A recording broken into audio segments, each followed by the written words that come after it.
A armadilha finalmente tinha dado certo. Depois de dias observando, esperando o momento exato, aqueles homens encontraram Daniel fazendo aquilo que ele sempre fez: orando.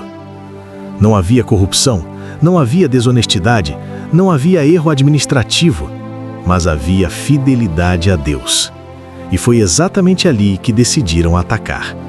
Eles correram até o rei, lembraram o decreto, reforçaram a lei irrevogável e exigiram que a sentença fosse cumprida. Quando o rei percebeu o que tinha acontecido, seu coração afundou. Ele havia sido manipulado, usado pela inveja de homens que odiavam a presença de Deus na vida de Daniel. A Bíblia diz que o rei ficou profundamente triste e passou o dia inteiro tentando achar uma forma de livrá-lo, mas não conseguiu. Existem momentos em que nem quem gosta de você pode impedir o processo que Deus permitirá. Ao final do dia, não havia saída. Daniel teria que ser lançado na cova dos leões. Tente imaginar essa caminhada.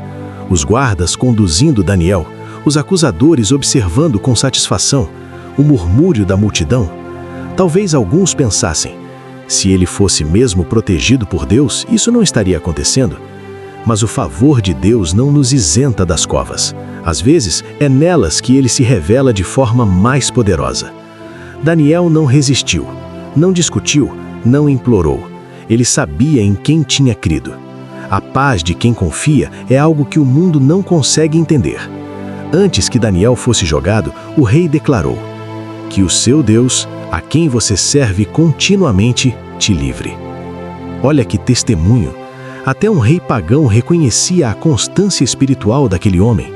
Daniel não buscava a Deus apenas quando precisava, ele servia continuamente. E talvez esse seja um dos maiores segredos dessa história. A proteção na cova começa na fidelidade do quarto. Então Daniel foi lançado. A pedra fechou a entrada. O selo do rei foi colocado. Humanamente falando, era irreversível. A escuridão tomou conta. O cheiro dos animais, o som da respiração dos leões, o perigo por todos os lados. Mas aquilo que parecia o fim era o cenário do milagre. Porque Deus não perde controle quando seus filhos perdem o chão. Naquela noite, o céu trabalhou. Um anjo foi enviado. A boca que deveria destruir foi fechada. A violência foi impedida. O que era sentença virou livramento. Enquanto isso, no palácio, o rei não tinha paz. A Bíblia diz que ele passou a noite em jejum, sem entretenimento, sem música, sem distrações. O sono foi embora, porque quando alguém toca em quem Deus guarda, algo se move no coração das autoridades.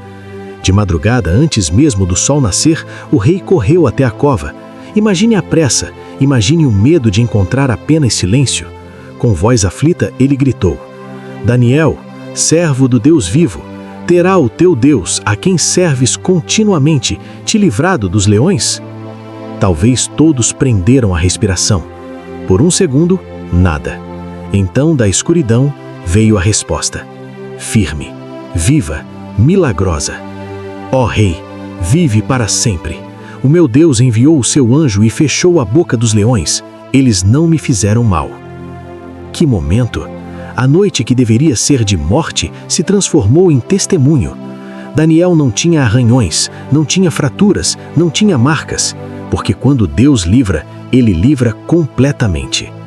Daniel foi retirado da cova e todos viram, os líderes, os soldados, os invejosos. A prova estava diante deles. O Deus de Daniel era real. A fidelidade que parecia teimosia virou honra pública. A oração que parecia fraqueza virou autoridade espiritual. E o rei fez um decreto para toda a nação: que todos temessem o Deus de Daniel, porque ele é o Deus vivo.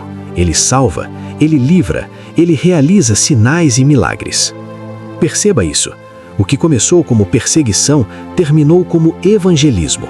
A cova virou púlpito. Talvez hoje você esteja caminhando para um lugar que parece injusto. Talvez existam pessoas comemorando sua queda. Talvez você ache que é o fim. Mas o mesmo Deus que entrou naquela cova continua entrando nas nossas. Ele ainda envia socorro, ainda fecha bocas de leões, ainda transforma sentenças em testemunhos. Permaneça fiel. O Deus que permitiu a cova é o mesmo que garante o livramento. Senhor, meu Deus e meu Pai, eu te agradeço porque a última palavra nunca vem do problema, vem do Senhor. Se eu estiver cercado por ameaças, entra comigo.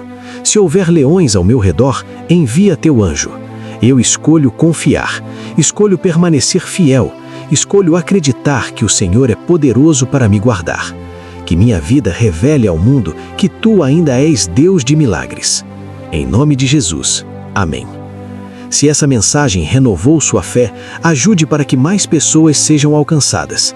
Deixe o like, compartilhe com alguém que precisa de um milagre e escreva nos comentários: meu Deus vai me livrar. Inscreva-se no canal e ative as notificações, porque ainda vamos ver como Deus continua usando Daniel, influenciando reis e cumprindo propósitos maiores do que qualquer perseguição. Nos vemos na próxima parte.